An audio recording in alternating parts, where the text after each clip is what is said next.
ওম শান্তি।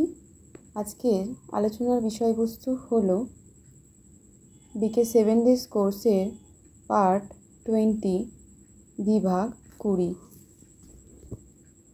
সৃষ্টি নাটকের রচয়িতা ও নির্দেশক কে?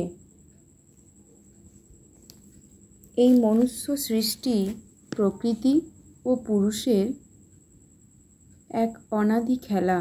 এর রহস্য জানতে পারলে মনুষ্য আত্মা প্রভূত আনন্দ লাভ করতে পারে। এই সৃষ্টিরূপী নাটকের 4 অধ্যায়। চিত্রে দেখানো হয়েছে স্বস্তিকা সৃষ্টি চক্রকে 4টি সমান ভাগে বিভক্ত করেছে: সত্যযুগ, ত্রেতাযুগ, দ্বাপর যুগ ও কলিযুগ। সৃষ্টি নাটকে প্রতিটি মনুষ্য আত্মা পরমধাম থেকে এই সৃষ্টিরূপী রঙ্গমঞ্চে এক নির্দিষ্ট সময়ে আসে। সর্বপ্রথমে সত্য ও ত্রেতাযুগের সুন্দর দৃশ্য সামনে আসে ও এই দুই যুগের সুখপূর্ণ সৃষ্টির পৃথিবী মঞ্চে এক আদি সনাতন দেবী দেবতা ধর্মবংশের মনুষ্য আত্মাদেরই পাঠ হয় এবং অন্য সকল ধর্মবংশের আত্মারা পরম ধামে থাকে। অর্থাৎ এই দুই যুগে কেবল এই দুই বংশের মনুষ্য আত্মারাই নিজের নিজের পবিত্রতার স্তর অনুসারে ক্রমান্বয়ে আসতে থাকে। এজন্য এই দুই যুগে সকলেই অদ্বৈত ও বন্ধু ভাবাপন্ন স্বভাবের হয়। দ্বাপর যুগে এই ধর্মেরই রজগুণী অবস্থা হওয়ার জন্য ইব্রাহিম দ্বারা ইসলাম ধর্মবংশ, বুদ্ধ দ্বারা বৌদ্ধ ধর্মবংশ, ঈসা যিশুর দ্বারা ঈসাই খ্রিস্টান ধর্মবংশের স্থাপনা হয়। অতএব এই 4 মুখ্য ধর্মবংশের পিতারাই এই সংসারে মুখ্য অভিনেতা এবং এই 4 ধর্মের শাস্ত্রই মুখ্য শাস্ত্র।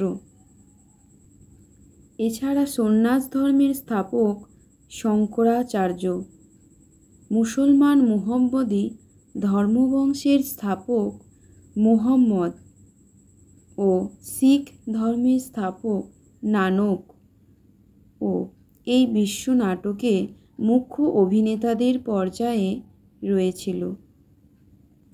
তৎসত্ত্বেও পূর্বে বর্ণিত প্রধানত 4 ধর্মের উপরেই ভিত্তি করে সমগ্র বিশ্ব নাটক আবর্তিত। এই সকল নানা প্রকার মতান্তরের জন্য দ্বাপর যুগ তথা কলিযুগী সৃষ্টিতে দ্বৈতভাব, লড়াই ঝগড়া তথা দুঃখ হয়। কলিযুগের অন্তে যখন ধর্মের অতি গ্লানি হয়, অর্থাৎ বিশ্বের সর্বপ্রথম সনাতন দেবী দেবতা ধর্ম অতি ক্ষীণ অবস্থা প্রাপ্ত হয়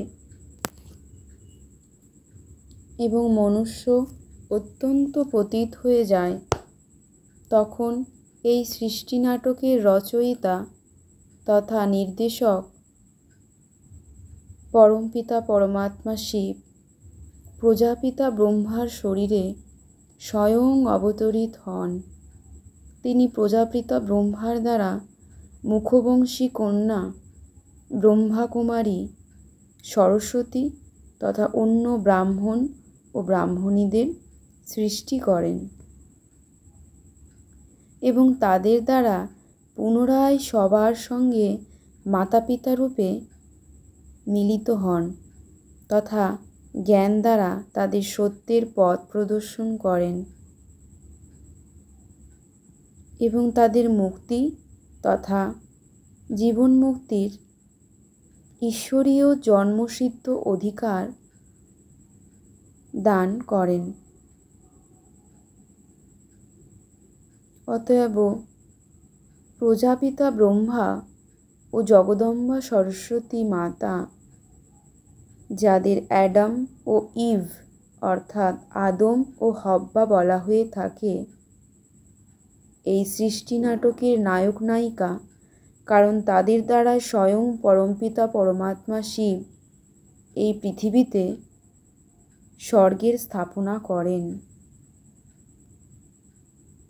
কলিযুগের শেষ ও সত্যযুগের শুরুর স্বল্প এই সন্ধিক্ষণই সঙ্গম যুগ, অর্থাৎ পরমাত্মা যখন অবতরণ করেন, যা খুবই মহত্বপূর্ণ।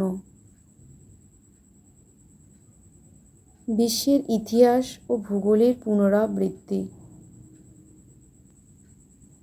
চিত্রে দেখানো হয়েছে যে কলিযুগের শেষে পরমপিতা পরমাত্মা শিব যখন মহাদেবের শঙ্করের দ্বারা সৃষ্টির মহাবিনাশ করান, তখন প্রায় সকল আত্মারূপী অভিনেতা নিজেদের প্রিয় দেশ অর্থাৎ মুক্তিধামে ফিরে যায়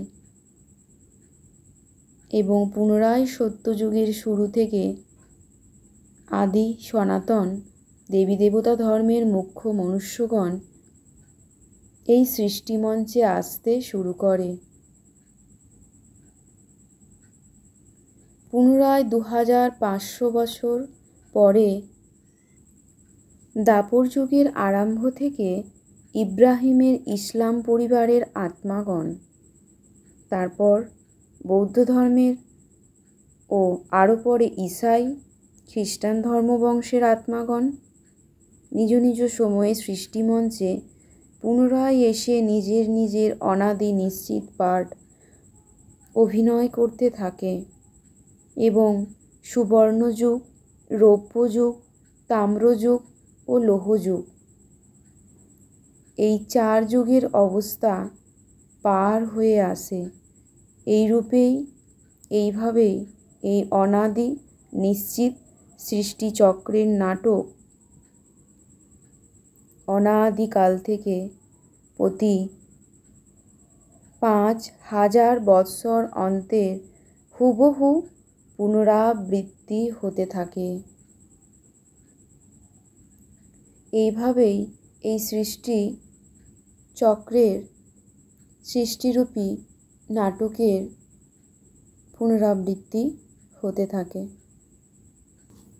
আমরা ব্রাহ্মণরূপী আত্মারা প্রজাপিতা ব্রহ্মার দ্বারা ও শিবপিতার দ্বারা এই সৃষ্টিচক্রের সৃষ্টিরূপী নাটকের রহস্য জ্ঞান গ্রহণ করলাম ও আমাদের আত্মার বুদ্ধিতে এই সৃষ্টিচক্রের নাটক সম্পূর্ণ জ্ঞান আমাদের আত্মার মধ্যে স্থিত হলো। অন্য সকল আত্মার থেকে আমরা শ্রেষ্ঠ ভাগ্যবান আত্মা যে এই সৃষ্টিরূপী রঙ্গমঞ্চের এই সৃষ্টি নাটকের সৃষ্টিচক্রের সমস্ত জ্ঞান আমাদের আত্মার মধ্যে স্থিত হলো এবং আমরা ব্রাহ্মণ আত্মারা শিবপিতার দ্বারা এই অসীম জগতের সমস্ত জ্ঞান নিজ আত্মার মধ্যে গ্রহণ করতে পারলাম ও শ্রেষ্ঠ আত্মায় পরিণত হতে পারলাম ও আমরা শিব পিতার শ্রেষ্ঠ ব্রাহ্মণ সন্তানেরা অসীম জগতের সৃষ্টিচক্রের সর্বজ্ঞান গ্রহণ করে শ্রেষ্ঠ আত্মায় পরিণত হতে পারলাম। থ্যাংক ইউ বাবা, থ্যাংক ইউ, শুক্রিয়া। Om Shanti. Thank you, God bless you.